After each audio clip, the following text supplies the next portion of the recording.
कांग्रेस सांसद राहुल गांधी ने अरविंद केजरीवाल और प्रधानमंत्री नरेंद्र मोदी पर हमला बोलकर दिल्ली के चुनावों का पारा बढ़ा दिया है। बकौल राहुल गांधी, अरविंद केजरीवाल और नरेंद्र मोदी में कोई फर्क नहीं है। चाहे महंगाई का मुद्दा हो, पिछड़ों के हक हो, प्रदूषण हो, तमाम मुद्दे ये लोग सिर्फ वादा करते हैं, वादों को पूरा नहीं करते हैं। कल दिल्ली के सीलमपुर में राहुल गांधी की बड़ी सभा थी, जिसमें उन्होंने दिल्ली के मुख्यमंत्री अरविंद केजरीवाल पर बड़ा हमला बोला है। दोस्तों, हमें यह नहीं भूलना चाहिए कि दोनों इंडिया गठबंधन का हिस्सा रहे थे और लोकसभा चुनावों में दिल्ली की 7 सीटें बांटकर चुनाव लड़े थे। यह बात अलग है कि एक बार भी एक मंच पर नहीं आए, मगर जब राहुल गांधी सीलमपुर के मंच पे दिखाई दिए तो उन्होंने अरविंद केजरीवाल पर करारा प्रहार किया। अरविंद ने भी पलटवार किया। दोस्तों, अरविंद कह रहे हैं कि मुझे राहुल गांधी की बातों पर कोई टिप्पणी नहीं करनी, क्योंकि राहुल गांधी की जद्दोजहद अपनी पार्टी को बचाना है, मैं देश को बचाना चाहता हूं। क्या आप अरविंद केजरीवाल की इस दलील पर विश्वास करते हैं कि वो देश को बचाना चाहते हैं? कमेंट सेक्शन में अपनी राय दीजिएगा। बड़ा प्रश्न यही किया जा रहा है हर गुजरते दिन के साथ, अगर कांग्रेस मजबूत होगी तो क्या इसका सीधा नुकसान आम आदमी पार्टी को होगा? और अगर आम आदमी पार्टी का वोट शेयर घटेगा तो क्या इससे भारतीय जनता पार्टी मजबूत होगी? ये तमाम समीकरण इस वक्त दिल्ली की जनता के सामने है। राहुल गांधी ने कहा केजरीवाल जी आए, उन्होंने वादे किए, कहा दिल्ली को पेरिस बना दूंगा, मगर वादे तो वादे हैं, बिल्कुल मोदी जी की तरह वादे करते हैं और वादों को पूरा नहीं करते। सुनिए राहुल ने किस तरह से प्रहार किया। केजरीवाल जी आए थे, आपको याद होगा, शीला जी की सरकार थी, आपको याद है? वो दिल्ली याद है आपको? और केजरीवाल जी आए और केजरीवाल जी ने बहुत बड़ा प्रचार किया, दिल्ली को मैं साफ कर दूंगा, भ्रष्टाचार मिटा दूंगा, पेरिस बना दूंगा। अब देखिए हुआ क्या। आप देखिए, बाहर चला नहीं जा सकता है, ऐसा पोल्यूशन है, बाहर चला नहीं जा सकता है, आधे लोग बीमार रहते हैं, कैंसर बढ़ रहा है, पोल्यूशन बढ़ता जा रहा है, महंगाई बढ़ती जा रही है। और उन्होंने कहा था कि भ्रष्टाचार को अरविंद केजरीवाल जी मिटाएंगे। अब आप बताइए, दिल्ली में अरविंद केजरीवाल जी ने भ्रष्टाचार मिटाया क्या? मिट गया। तो जैसे जैसे प्रचार नरेंद्र मोदी जी करते हैं मीडिया का, झूठे वायदे, एक के बाद एक, एक के बाद एक, एक के बाद एक झूठे वायदे, वैसे ही स्ट्रेटेजी केजरीवाल जी की है, कोई फर्क नहीं है। जाहिर सी बात है दोस्तों, अरविंद केजरीवाल ने भी इस मुद्दे पर अपनी 2 लाइनों की प्रतिक्रिया दी है। उनका बयान आपके स्क्रीन पर। अरविंद केजरीवाल कहते हैं, आज राहुल गांधी जी दिल्ली आए, उन्होंने मुझे बहुत गालियां दी, पर मैं उनके बयानों पर कोई टिप्पणी नहीं करूंगा। उनकी लड़ाई कांग्रेस बचाने की है, मेरी लड़ाई देश को बचाने की है। कांग्रेस ये बात लगातार कह रही है कि अरविंद केजरीवाल और भारतीय जनता पार्टी में कोई फर्क नहीं है।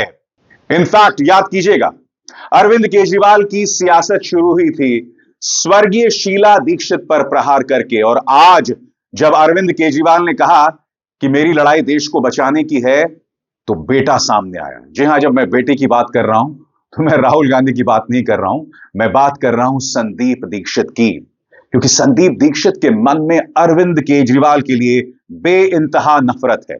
संदीप ये बात नहीं भूले हैं कि जब Arvind Kejriwal India against corruption का हिस्सा थे, तब वो अक्सर दिल्ली की पूर्व मुख्यमंत्री शीला दीक्षित पर प्रहार किया करते थे।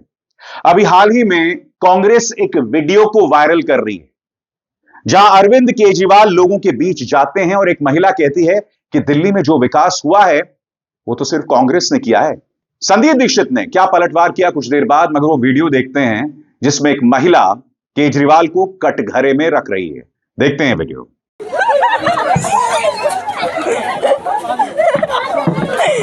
चलो चलो। हाँ हाँ बोलो। कैसे हो? हाँ बढ़िया है सर। सर आप बात आप इतना सब करते हो लेकिन हमारे लिए क्या करते हो पहले ये बताओ। हाँ बंटी भैया क्या करेंगे? बंटी भैया तो फिर वैसे ही क्या नहीं करा बताओ? 3 साल से क्या करा? सब कांग्रेस के हाथ का करा हुआ है। क्या नहीं करा? हाथ का क्या करा हुआ है? क्या नहीं करा? सब यही करा हुआ है, हम लोगों ने क्या करा? कुछ ने नहीं करा, खाली है ना कांग्रेस के हाथ का पानी बिजली। अब मैं नहीं जानता हूं दोस्तों, ये जो महिला हैं ये आम दिल्ली वासी हैं। खैर दिल्ली वासी तो होंगी, दिल्ली की वोटर तो होंगी ही, मगर कांग्रेस इसे जोर शोर से सामने रख रही है। इस तरह के कई वीडियो सामने आ रहे हैं जहां केजरीवाल प्रचार के लिए जा रहे हैं और लोग उनसे सवाल कर रहे हैं। जी हां, ऐसा पहले कभी नहीं हुआ। यकीनन अरविंद केजरीवाल कटघरे में हैं और जब उन्होंने कहा ना कि मेरा मकसद जो है देश को बचाने का है, तो संदीप दीक्षित ने कुछ इस तरह से प्रहार किया आपके स्क्रीन पर। उनका बयान, देश बचाने चले हो अरविंद केजरीवाल? जब शीला जी के बारे में बेशर्मी से 1000 झूठ फैला रहे थे तो देश बचा रहे थे। जब सोनिया गांधी जी को जेल भेजने की धमकी दे रहे थे तो देश बचा रहे थे। जब अन्ना के साथ लोकपाल के नाम पर देश को बेवकूफ बना रहे थे तो देश बचा रहे थे। जब 34 करोड़ के अय्याश महल में गुलछर्रे उड़ा रहे थे तो देश बचा रहे थे। जब 7 लाख के स्कूली कमरे 24 लाख में बनवा रहे थे तो देश बचा रहे थे।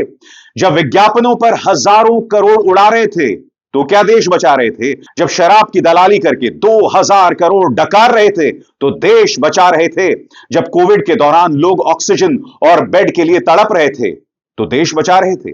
जब पराली जलाने का ठीकरा किसानों पर फोड़ रहे थे तो देश बचा रहे थे। तो एक तरह से लंबी चौड़ी लिस्ट यहां पर संदीप दीक्षित पेश करते हैं और अंत में कहते हैं, इतनी बड़ी लिस्ट है कि लोग थक जाएं पढ़ते पढ़ते। तुझे देश बचाने की नहीं, देश को तुझसे बचाने की जरूरत है। कुछ देर पहले दोस्तों मैंने क्या कहा? संदीप दीक्षित में अपनी मां को लेकर अरविंद केजरीवाल से बेइंतहा नफरत है और इस शब्द से वो साफ हो जाता है जब संदीप दीक्षित अरविंद केजरीवाल के साथ तू तड़ाक करते हैं, तुझसे कहते हैं।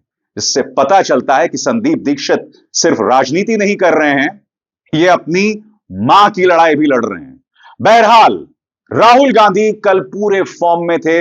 राहुल गांधी लगातार हमला बोलते रहे। राहुल ने कहा कि महंगाई के मुद्दे पर भी केजरीवाल और मोदी में कोई फर्क नहीं है। ये लोग वादे करते रहे मगर महंगाई कहां है सब जानते हैं। सुनिए राहुल ने क्या कहा।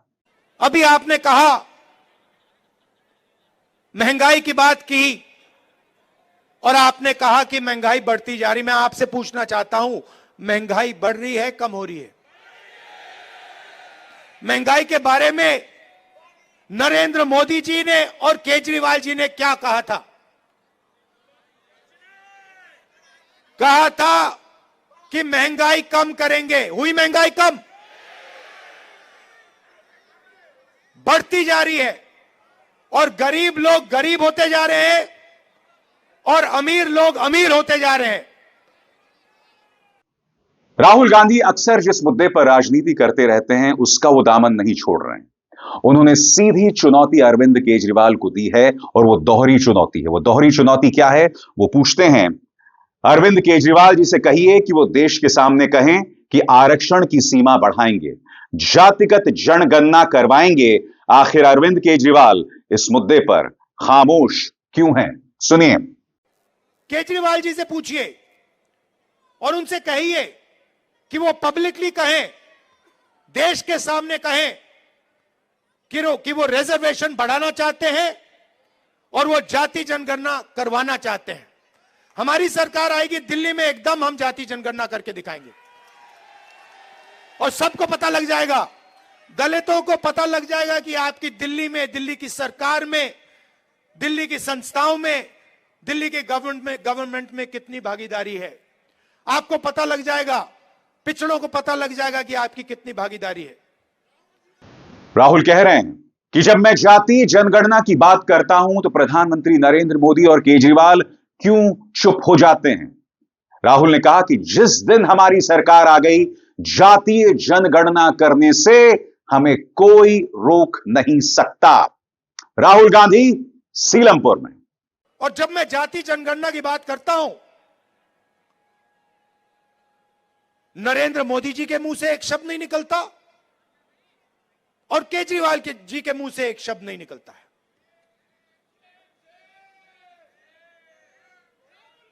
क्योंकि दोनों चाहते हैं कि देश में पिछड़े वर्ग को, दलित को, आदिवासियों को, माइनॉरिटीज को भागीदारी ना मिले। आप पूछिए, कभी केजरीवाल जी से पूछिए कि वो जाति जनगणना के साथ हैं या नहीं।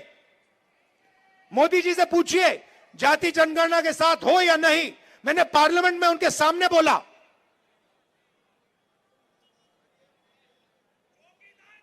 नरेंद्र मोदी जी बैठे थे, मैंने उनसे साफ कहा, नरेंद्र मोदी जी आप करो ना करो, बच्चा भी जानता है। मीडिया वाले नहीं जानते, 6 साल का बच्चा जानता है। मैंने उनसे कहा कि आप करो ना करो मैं नहीं जानता, मगर जिस दिन कांग्रेस पार्टी की सरकार आएगी, रिजर्वेशन को 50% से ज्यादा कर देंगे और जाति जनगणना लोकसभा में, राज्यसभा में हम पास करके दिखाएंगे। और संविधान के मुद्दे पर उन्होंने सीधा प्रहार किया प्रधानमंत्री नरेंद्र मोदी और आरएसएस पर। बकौल राहुल गांधी, बीजेपी और आरएसएस सिर्फ नफरत फैला रहे हैं और असली लड़ाई संविधान को बचाने की है। राहुल गांधी, देश में विचारधारा की लड़ाई चल रही है। एक तरफ वो लोग खड़े हैं जो चाहे कुछ भी हो जाए, इस संविधान की रक्षा करेंगे। संविधान में साफ लिखा है, पहले पेज पे लिखा है कि हिंदुस्तान हर हिंदुस्तानी का है, चाहे उसकी कोई भी जात हो, कोई भी धर्म हो, अगर वो हिंदुस्तानी है तो इस देश में उसकी रक्षा होनी चाहिए, उसको प्रोटेक्शन मिलनी चाहिए। कॉन्स्टिट्यूशन कहता है। और आजकल बीजेपी के लोग, आरएसएस के लोग इस संविधान को खत्म करने में लगे हुए हैं, नफरत फैलाते हैं, एक भाई को दूसरे भाई से लड़ाते हैं।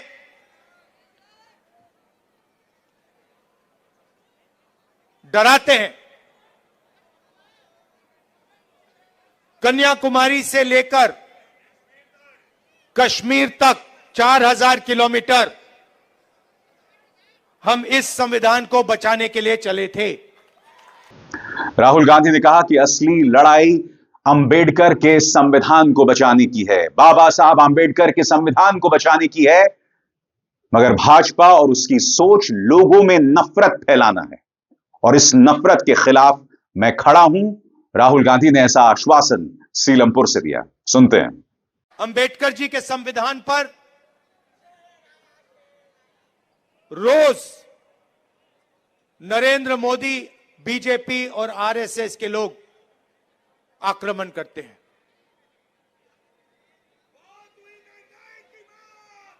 और मैं आपसे यह कहना चाहता हूं कि मेरी राजनीति और कांग्रेस पार्टी की राजनीति में बिल्कुल क्लैरिटी है। हमारे लिए इस देश के सब लोग एक समान हैं। इस देश में मोहब्बत नफरत को काटेगी, हराएगी। मोहब्बत हिंसा को काटेगी और हराएगी। यकीनन दोस्तों, यहां से कांग्रेस को सिर्फ फायदा ही होगा, क्योंकि लगातार कांग्रेस 0 सन्नाटा ला रही है दिल्ली से। एक भी सीट उसने हासिल नहीं की है पिछले कुछ विधानसभा चुनावों में। इस बार कांग्रेस लड़ने की कोशिश कर रही है। आपने एक चीज पर गौर किया होगा दोस्तों, जब कांग्रेस और आम आदमी पार्टी एक दूसरे पर हमला बोलते हैं ना, तो मुद्दों पर राजनीति करते हैं। भारतीय जनता पार्टी के इस महान नेता की तरह कांग्रेस का कोई नेता आतिशी के बाप के बारे में कोई टिप्पणी नहीं करता, उनके पिता के बारे में अपशब्द नहीं कहता, या फिर आम आदमी पार्टी का कोई नेता प्रियंका गांधी वाड्रा के गालों पर टिप्पणी नहीं करता। यानी कि ये दोनों ही पार्टियां कम से कम राजनीतिक मर्यादा बनाने की कोशिश कर रही हैं। अपवाद हो सकते हैं, मगर भारतीय जनता पार्टी में तो एक पूरा कुनबा है ना जो इस तरह के बयानात देता है। तो कम से कम जिस तरह की राजनीति इन दोनों पॉलिटिकल पार्टीज में हो रही है ना, ये स्वच्छ राजनीति है। और मुझे लगता है कि दोनों पॉलिटिकल पार्टीज को गंभीरता के साथ अपने मुद्दों के साथ सामने आना चाहिए। दोनों पार्टीज मुद्दों की बात कर रहे हैं। यानी कि कांग्रेस की तरफ से अरविंद केजरीवाल के परिवार पर कोई हमला नहीं बोल रहा है, उसी तरह से आम आदमी पार्टी ने कभी भी इन चुनावों में कम से कम बिलो द बेल्ट कांग्रेस पर प्रहार नहीं किया है। इन दोनों पॉलिटिकल पार्टीज में कई असमानताएं हैं, मगर एक समानता जरूर है, राजनीतिक शुचिता बनाए रखना, राजनीतिक गरिमा को तार-तार नहीं करना, कम से कम यह दिखाई दे रहा है। और मेरी यही ख्वाहिश है दोस्तों कि राजनीतिक दल जब राजनीति करें, जब चुनाव लड़ें, तो राजनीतिक गरिमा का ख्याल रखें। किसी की मां को गाली देना, झूठ बोलना, दूसरे धर्मों के बारे में नफरत फैलाना, इससे पॉलिटिकल पार्टीज को बाज आना चाहिए। और जो मौजूदा भारतीय जनता पार्टी है ना, उसकी राजनीति इसी के इर्द गिर्द घूमती है। महिलाओं का अपमान करना, भाई को भाई से बांटना, और भाई को भाई से बांटने का मेरा मतलब सिर्फ हिंदू मुस्लिम बंटवारा नहीं है। आज की तारीख में आप भी जानते हैं कि भारतीय जनता पार्टी की दोहराव की वजह से, उनकी सोच की वजह से व्हाट्सएप ग्रुप्स टूट रहे हैं। फैमिलीज के अंदर, परिवार के अंदर एक दूसरे से लोग बात नहीं कर रहे हैं। यह है मौजूदा भारतीय जनता पार्टी की विरासत। क्योंकि 2014 से पहले भी आप और हम अलग अलग पॉलिटिकल पार्टीज का समर्थन कर सकते थे, मगर उसके बाद जानी दुश्मन नहीं बन जाते थे। यह विरासत मौजूदा भाजपा की है, जहां अगर आप कांग्रेस का समर्थन करते हैं तो आप जॉर्ज सोरोस के एजेंट बन जाते हैं, चाइना के एजेंट बन जाते हैं, एंटी नेशनल बन जाते हैं। तो इस तरह की लड़ाई जो है वो सामने उभर कर आ रही है, और यह मौजूदा भाजपा की विरासत है। मैं उम्मीद करता हूं कि इन चुनावों में कांग्रेस और आम आदमी पार्टी मजबूती से अपनी राजनीतिक मौजूदगी दर्ज करवाएंगी, और दिल्ली की राजनीति जो है इनके इर्द गिर्द ही घूमेगी। क्योंकि जहां तक भारतीय जनता पार्टी की बात है, भाजपा के पास नीतियां नहीं है। उल्टा भाजपा सिर्फ साम दाम दंड भेद से, सिर्फ झूठ के सहारे जो है वो प्रहार करती है। अब देखिए, कहने को राज्यपाल निष्पक्ष हैं, विनय सक्सेना साहब निष्पक्ष हैं, मगर पिछले कुछ दिनों से वो लगातार जिस तरह का बर्ताव कर रहे हैं मानो भाजपा के एजेंट हों। और यहां पर आरोप लगाने की जरूरत भी नहीं है। उन्होंने एक बयान दिया अरविंद केजरीवाल के खिलाफ, मानो ऐसा लग रहा है कि कोई भाजपा का नेता बोल रहा हो। इसीलिए मैंने कहा ना, भाजपा जब चुनाव लड़ती है तो राजनीति नहीं करती, वो साम दाम दंड भेद से अपने राजनीतिक प्रतिद्वंद्वियों पर निशाना साधती है, राजनीति नहीं करती है। वो एजेंसीज के सहारे आप पर चढ़ जाती है, वो नफरत के सहारे आप पर वार करती है। और मुझे लगता है कि राजनीति में इन चीजों की कोई जगह नहीं है। अभिसार शर्मा को दीजिए इजाजत। नमस्कार। स्वतंत्र और आजाद पत्रकारिता का समर्थन कीजिए, सच में मेरा साथी बनिए। बहुत आसान है दोस्तों, इस ज्वाइन बटन को दबाइए और आपके सामने आएंगे ये 3 विकल्प, इनमें से एक चुनिए और सच के इस सफर में मेरा साथी बनिए।